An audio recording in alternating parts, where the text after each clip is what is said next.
and welcome to another video. This is the part 2 of my Harry Potter talk series that I've been doing. In the first part, I talked about Harry Potter and the Sorcerer's / Philosopher's Stone, the very first book in the Harry Potter series, and now I will be talking about Harry Potter and the Chamber of Secrets. And again, if you didn't watch the other one, I actually am showing you guys my rankings of all the Harry Potter books. And as a quick reminder, Harry Potter and the Philosopher's Stone got 6th. So number 1 being this is my favorite Harry Potter book, number 7 being this is my least favorite. The first one got a 6. I just like a lot of the latter ones better than the first few. And I'll tell you my spot for this at the end. So I do want to preference this by saying, I don't even really know what I'm going to try and say here. I'm going to explain it very clearly. No, I'm just going to say this outright. This is my least favorite Harry Potter book. This is 7 on my scale. Not scale, on my list of from favorite to least favorite. This is my least favorite. And it's not... Sorry. And it's not because it's a bad book. It's a good book. Just comparatively to the latter 4 books. No, I don't think my math's right. 1 second. 1, 2. The latter 5 books, and even the first one, I just enjoy those books a whole lot more. So I'm not gonna try and hate on this book, even though it is my least favorite. It is still a great book, and I understand why it needed to be written. And I'm sure I'll talk about that as I get into my rants on this. But I was thinking about this as I was sitting down to film this video about the movies, because we're also getting a TV show of each book becoming a season. I think HBO or Max or whatever it's called, and Warner Brothers are doing that now, and the cast is getting released, and it's really interesting. I'm invested in finding out about that because I'm curious to see what they're going to do, due to how much I loved the Percy Jackson and the Olympians series that Disney Plus has done, with Rick Riordan being having a hand in that, and I love that season, the first season, so much. I can't wait for season 2 and 3. And that's been great, so I'm hoping that they do Harry Potter justice in the show. But I was thinking about the movies as I was sitting down to do this video, and I wanted to say something. I don't know if this is... I don't think this is controversial. I think everybody feels this way. The movies are pretty decent book adaptations. Out of all the book adaptations I've seen, movie-wise, not series excluded, because sometimes you can do some better book adaptations when you have a full season to handle things. The worst book to movie adaptation I've ever seen is the Percy Jackson ones. But this is not my Percy Jackson video. I will be doing a Percy Jackson talk though, and then I'll go on a whole thing about those movies, and my opinions on them. But these are pretty decent movie adaptations of these books. They're not perfect, but I don't think we're ever going to get a 100% perfect book adaptation of any book, a movie adaptation of any book, because it's just, there's going to be something they're going to have to make different. But something that I was thinking about, like, there's a lot of characters, and actually one of the characters that we get more of in this book, Ginny Weasley, gets really ripped off in the movies. Her character is so great, and I'll definitely be talking about this a lot more when I get to book 5 and book 6, because her character really starts to develop in those books. I will most likely be reading them at that time, so I will definitely be getting more into that as I get more into her character and how great it actually is, and why Harry marries her in the future.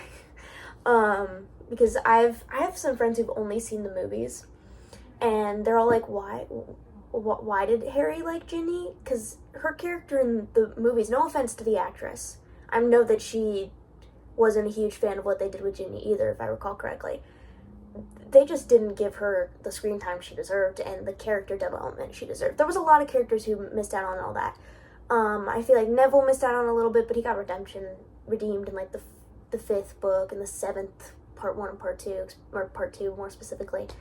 But I wanted to talk about our golden trio here for a second, which is Harry, Ron, and Hermione. I would say out of all the characters are the ones who had they're very similar to their actual characters. I will argue that Ron in the movies, they did him so dirty. They did Ron so dirty. And I'm definitely going to talk about this more when we get to certain scenes in Prisoner of Azkaban, and definitely when we get to the 7th book, due to a lot of things in that really, they missed out on with Ron. And they missed out on a lot of stuff with Ron. Actually, Goblet of Fire, I'm going to have a lot of things to say about Ron and Harry's friendship in Goblet of Fire, to be honest.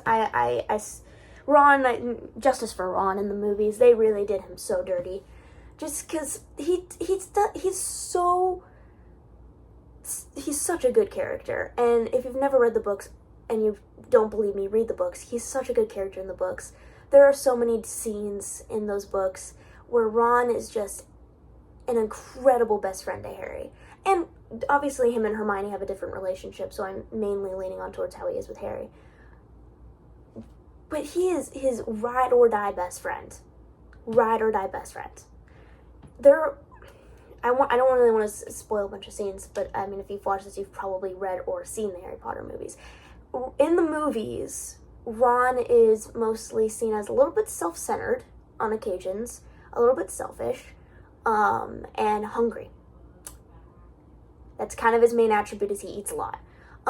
Which, I mean, that's not wrong. He does eat a decent amount in the books, but that's not his only character trait. And he's not selfish. Actually, that's very rare occasions do we actually see Ron be selfish or jealous. Mainly jealous. There's a handful of scenes of him being jealous in the books. But he is such a true friend and ride or die friend for Harry. And I'm going on a full defense of Ron right now before I even get into talking about this book, just because I want to. And something that I think a lot of people don't think about, especially this is purely because in the movies, like if you read the books, you know what I'm talking about, is when you watch the movies, you kind of just be like, oh yeah, Ron was put into Gryffindor because he's a Weasley. All of his family have been Gryffindors. It's just because of who he's related to, because of his blood. No. That's not how the Sorting Hat works. If it was, Sirius Black would have been put in the Slytherin. He was put into Gryffindor. That's just not how the hat works. It's not. It picks based on your attributes, and Ron is an extremely brave and courageous character. And there's a scene in Harry Potter and the Prisoner of Azkaban, which I'll definitely talk about when we get to that book, where he stands up. His leg is like bleeding out and broken because of Sirius. This is when they're in the shrinking shack, and he's like, if you want to get Harry, you're gonna have to go through me.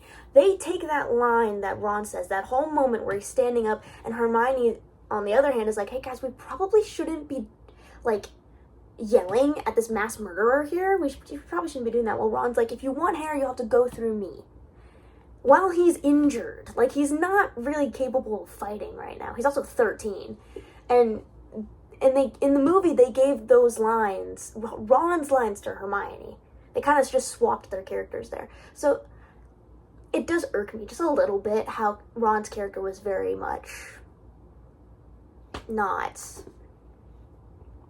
as good as we all would have liked. Not as book accurate as we all would have liked. And then another thing is they kind of, for those of you who don't know, J.K. Rowling was actually planning on killing off Ron, I think in like the last book. I can't remember what book, but she was planning on killing him off until like she was like, oh, people actually really love this character, I'm gonna keep him around. Which is, thank you, J.K. Rowling. We really appreciate that you saved Ron from book death.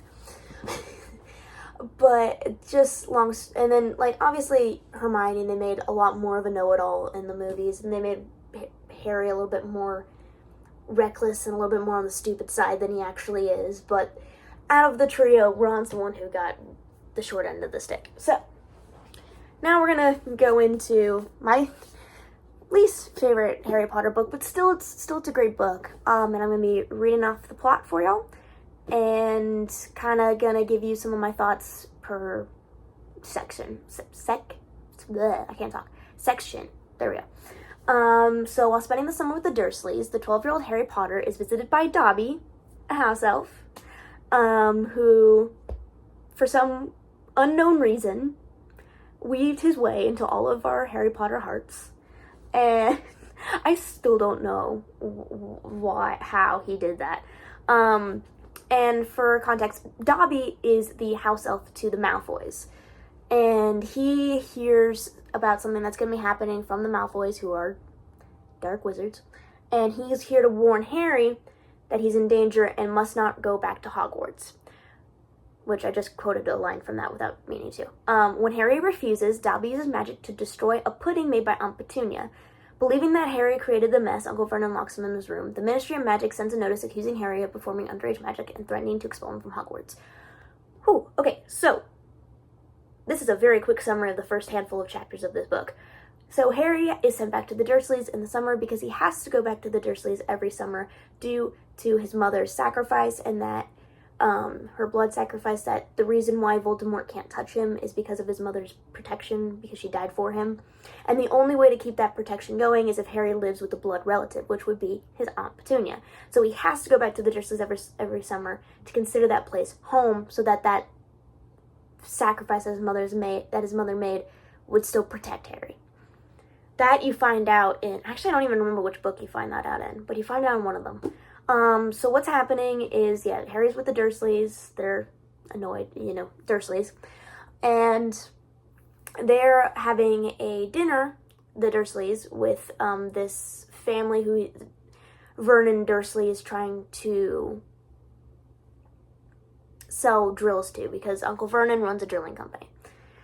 And Dobby, being Dobby, destroys the pudding that was made for this dinner so that Uncle Vernon punishes Harry because he thinks it was Harry, and he gets sent to his room, locked in there. And then the Ministry of Magic, which they've done, he was worried, this actually plays into Prisoner of Azkaban, because Harry blows up his Aunt Marge in that. Not like blows up, more like just inflates her like a balloon. The Ministry of Magic sends a notice accusing Harry of performing underage magic, which he didn't, and threatening to expel him from Hogwarts. So this kind of used to confuse me, because I'm like, what makes them think it was Harry? Dobby was there. They didn't know Dobby was there. If what they have is basically, they know where all the underage wizards live, obviously, because they're enrolled at Hogwarts, so they have like the names of all the underage wizards, and they know where they live, so they know that there's only one, in Harry's place where he lives, there's only one wizard there, and that's Harry.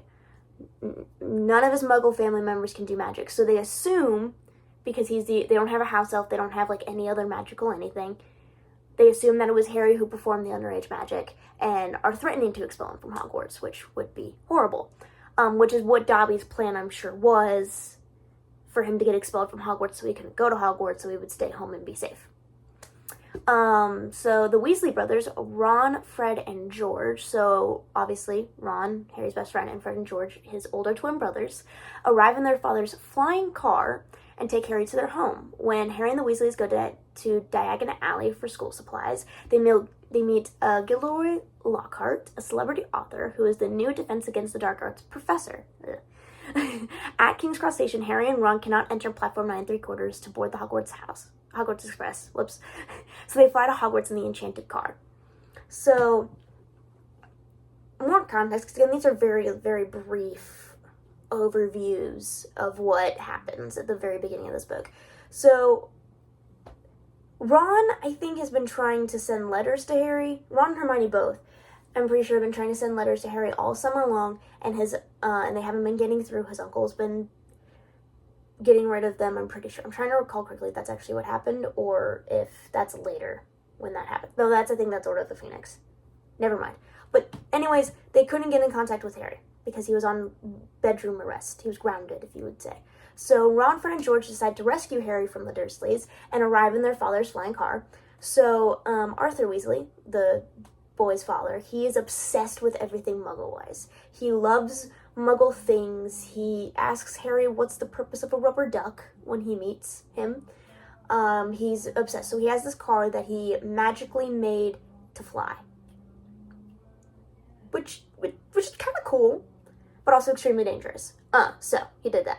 And then Harry spends a couple weeks at the Weasleys, and it's his first time in a wizard's home. because he grew up in a Muggle home. So he's kind of like, whoa, this is crazy. So they go to Diagon Alley for school supplies, and I don't know why they don't mention this here, but Harry ends up, instead of going to Diagon Alley, he goes to Nocturne Alley. How that happened, I don't know, because he just says diagonally instead of Nocturne. It doesn't sound right, but whatever. And basically, he pops up in Borgin and Burke's, which is a dark wizard shop that sells dark objects, and he's hiding in there because Draco Malfoy and his father Lucius Malfoy come in, and they're trying to sell off, Lucius is trying to sell off some of his dark artifacts because the Ministry have been doing raids on former Voldemort followers, former Death Eaters. I don't actually think they knew Lucius was a Death Eater, but former dark wizards' houses, so he's trying to get rid of some of that. And then Harry gets out, and I don't know if he runs into Hagrid, and then Hagrid brings him back to the Weasleys, and they're buying their school supplies, buying their books, and they meet Lockhart, probably the dumbest Defense Against the Dark Arts professor Harry ever has. He's a celebrity, he's apparently attractive, if I recall correctly. And he announces that he's the new Defense Against Dark Arts professor, and he kind of uses Harry for publicity. Now, in this moment, I'm pretty sure they run into the Malfoys, and Draco's being like, oh, Potter, blah, blah, blah, blah, blah. Whatever he says, I can't remember exactly. No,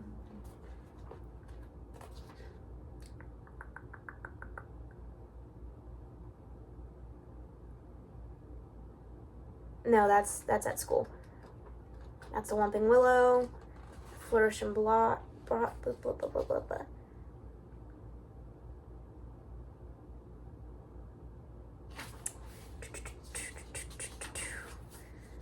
Yeah, that's all the Malfoy stuff. I'm just trying to find the exact scene that I'm thinking of.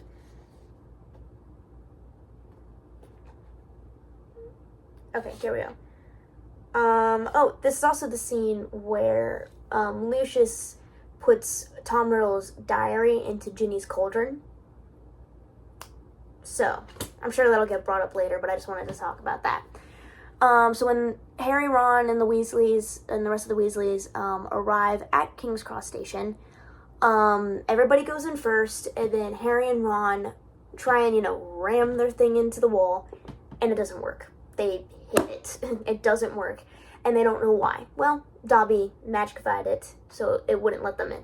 So they're both like, well, what do we do now? Oh, let's fly the car to Hogwarts. And for context, how they got to King's Cross Station, they'd used the car to get there. So the car was at the station. So it wasn't like they ran all the way home, got to Ron's house in the Burrow, and then drove. No, the car was already there. They stole the car. Although I've always wondered how Ron's parents didn't realize that Ron and Harry weren't with them when they entered, and like they just weren't there. I don't know how they didn't notice that. I don't think that's ever explained, but it's just weird to me. So, there's that. So they fly their enchanted car into the Whomping Willow.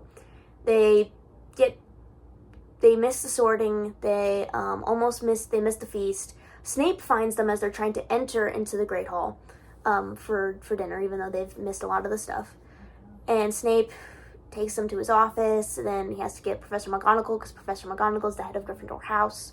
Professor McGonagall is actually nice to them. She gets them food and lets them eat, and it's like blah blah blah blah blah blah blah, blah, blah, blah, blah, and all that. So that Snape gets annoyed for them getting off easy.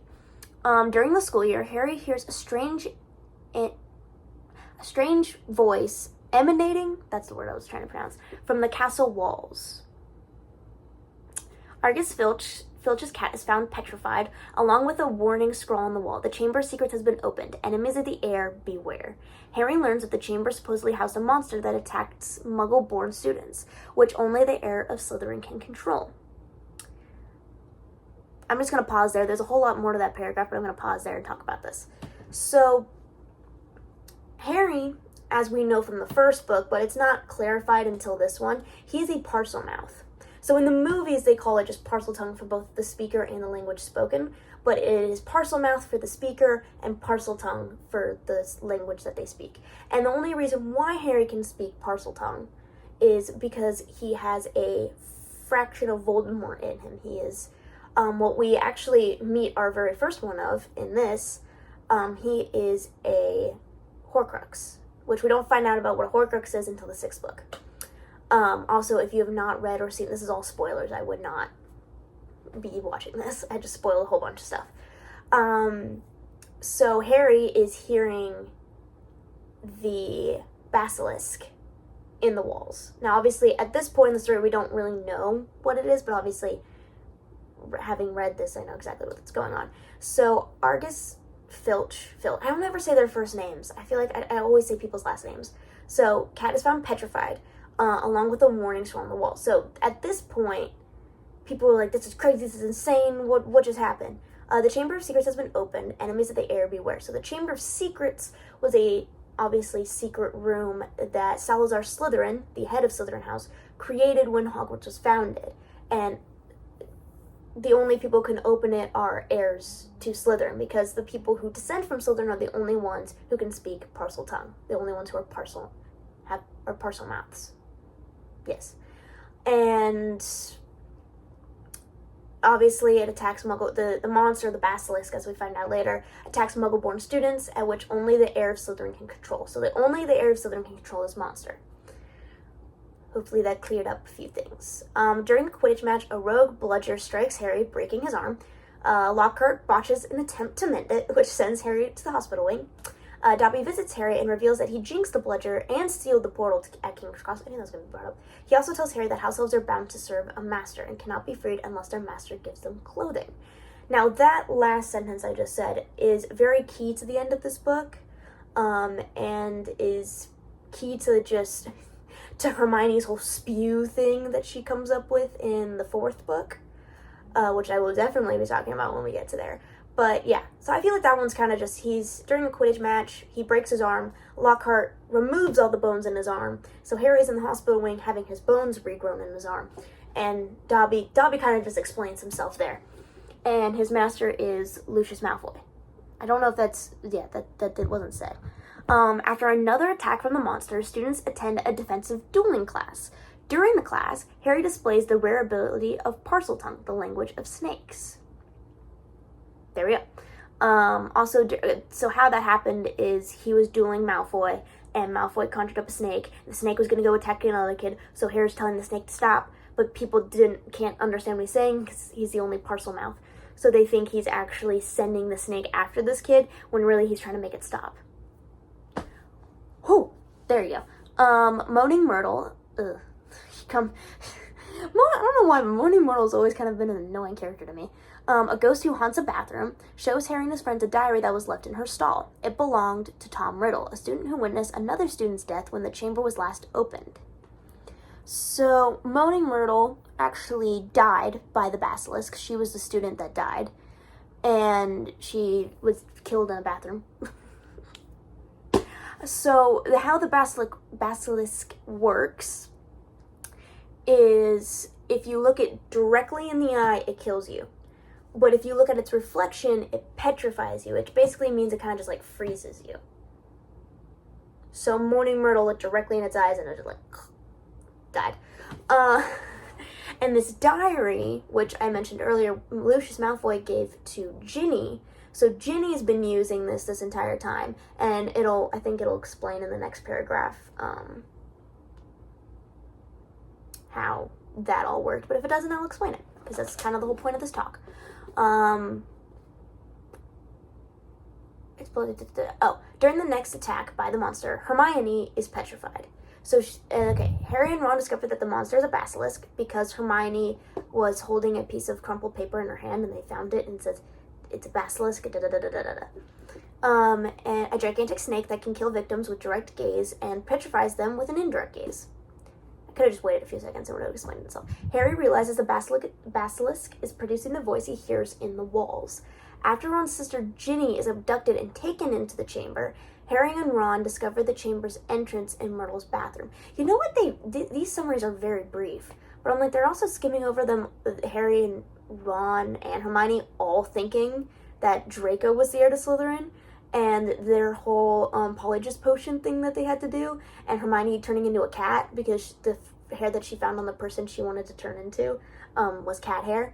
They completely, and that's how they knew Moaning Myrtle, was because they were cooking up the Polyjuice potion in her bathroom because no one would use her bathroom due to her being in there. I think it was the 4th floor bathroom or 3rd? It was something girls' bathroom, which still makes me laugh. So that was a whole scene that I wish they didn't gloss over here. But yeah, so they find out about the basilisk. Ginny's been abducted, and Harry and Ron discover the chamber entrance in Myrtle's bathroom, and they go down to find her.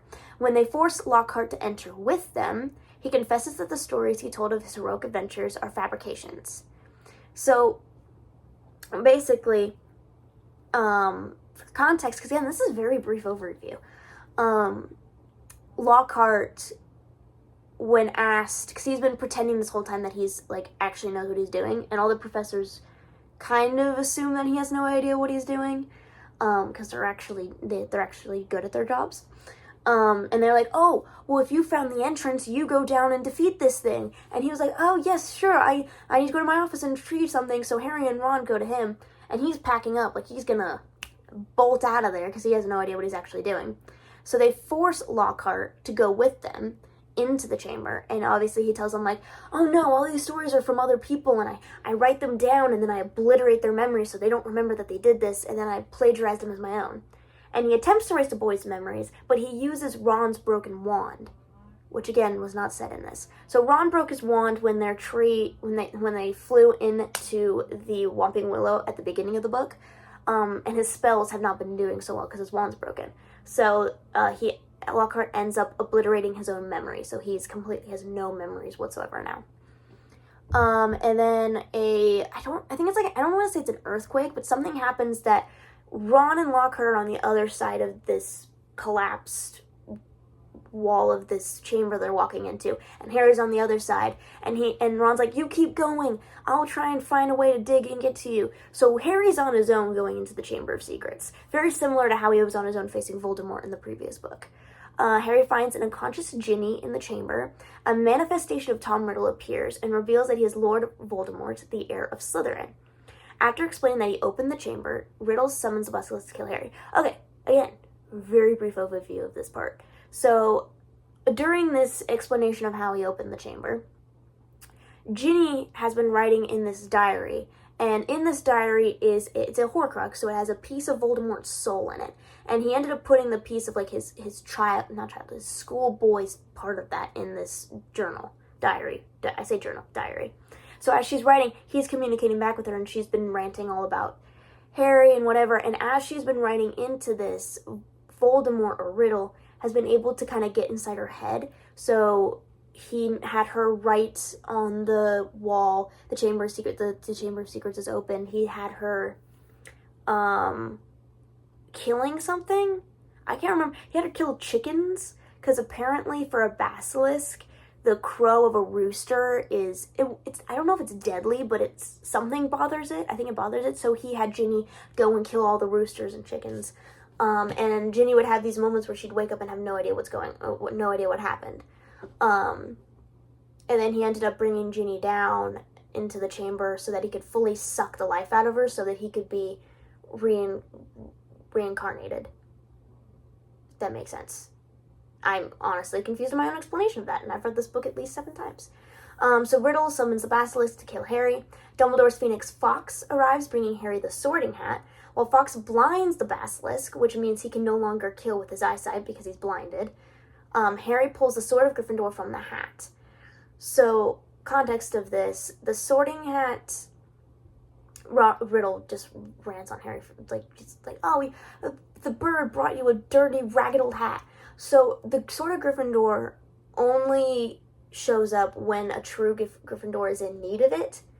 So when something along those lines, it's almost like the Sword in the Stone, where you have to be worthy to wield it. So it only shows itself in this sense, like when he pulled it out of the Sorting Hat, because Harry's a true Gryffindor. And he slays the serpent, then stabs the diary with a basilisk fang, destroying the manifestation of Riddle. So this section of the only reason why I think this book was necessary is to establish, okay, we get our first Horcrux, which is the diary, and we find out how Horcrux is destroyed with basilisk venom. Now, it's also destroyed, it can be destroyed, I think it can be destroyed in one other way, but I don't remember what it was. I think it can be destroyed, because Harry was a Horcrux and he was killed by, so I think it can be destroyed by the person who created it. I don't remember. But I know, like, basilisk venom is one. Oh, and by a devil's fire or something like that. Because that's in the 7th book, where Crabbe or Goyle, I can't remember which one, casts, like, a very incredible, like, inferno, and it burns the diadem of Ravenclaw, and the whole thing there. I'm jumping ahead. But this is the first book that we actually get kind of like, oh, so you would need like a basilisk fang, or we find out later the Sword of Gryffindor because it got embedded. Basilisk fang sucked into the blade because the blade is enchanted to only take in things that will make it stronger, so it doesn't rust, it doesn't get weakened. So Harry destroys the very first ever Horcrux, which is the diary. Later, Harry liberates Dobby by tricking his master into giving him clothing. At the end of the novel, the petrified students are cured, and Gryffindor wins the House Cup, as always. So that is the brief, very brief overview summary of this book. And again, why I feel that this book is necessary is because it does share a lot of interesting and vital information. While it did gloss over quite a few things that I'll go into in a second because I want to talk about them. We find out that Harry is a Parselmouth. He can speak Parseltongue. We get our first Horcrux. We find out a thing that can destroy a Horcrux, which does come back later. And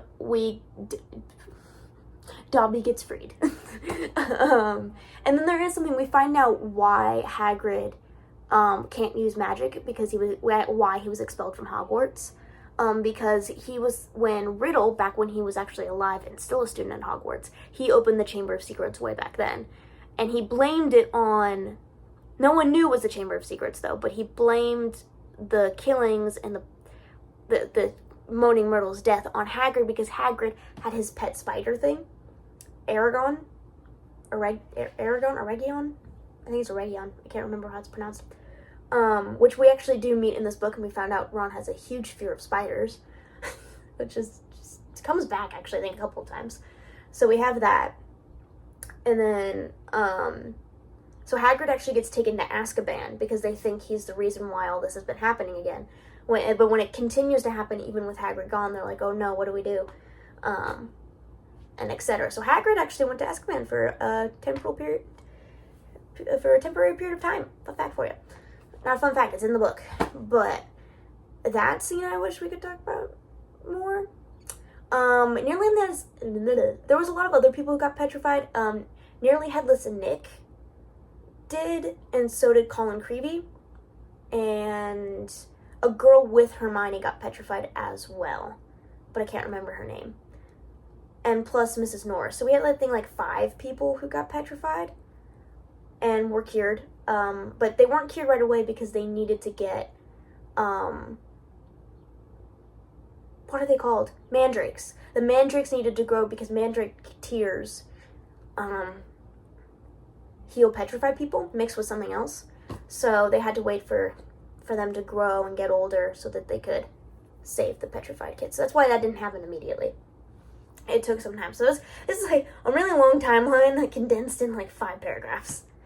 So this book, as if you have ever actually read it, I want to know where does this book lay on your list of Harry Potter books or movie? Where does this movie lay on that too if you've never read the books?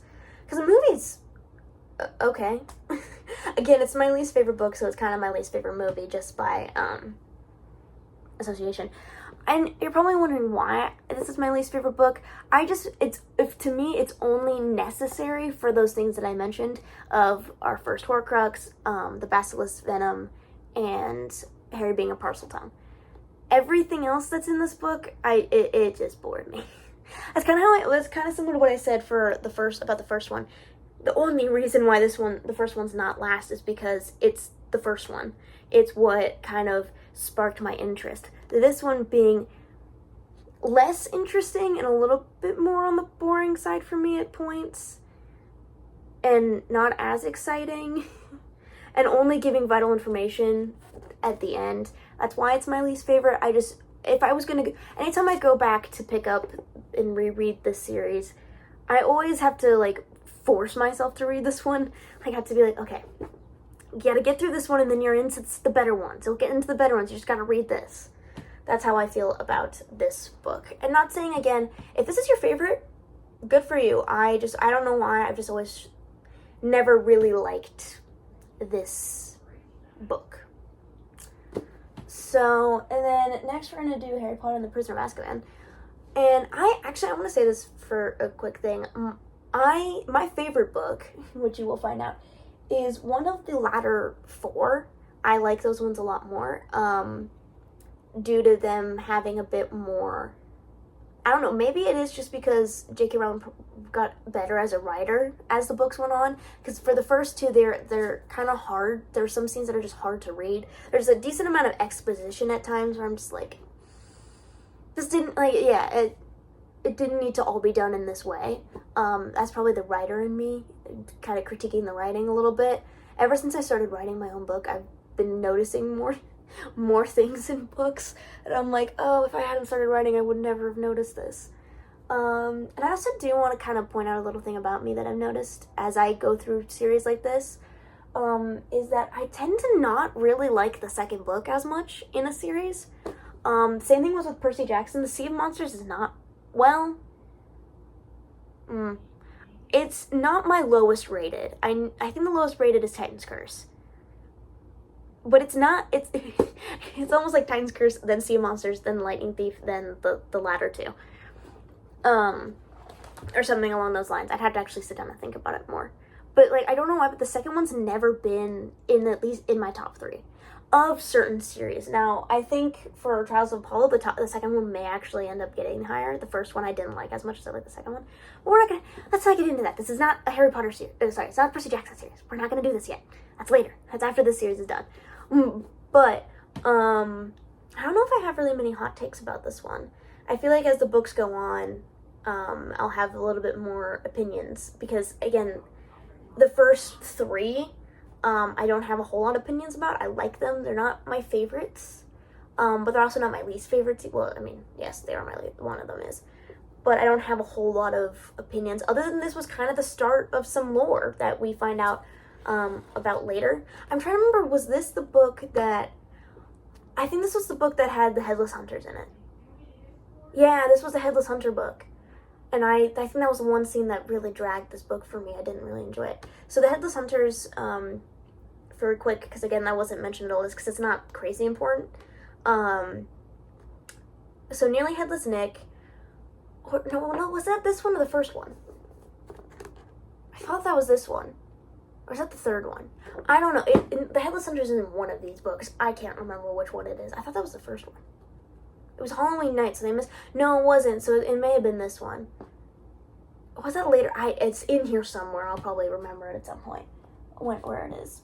But it has actually been a minute since I've read these first 4 books.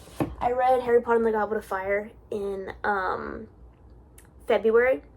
So I'll probably get up to those 4, and then you probably won't get the part 5 for Order of the Phoenix until after I reread Order of the Phoenix, whenever that will be.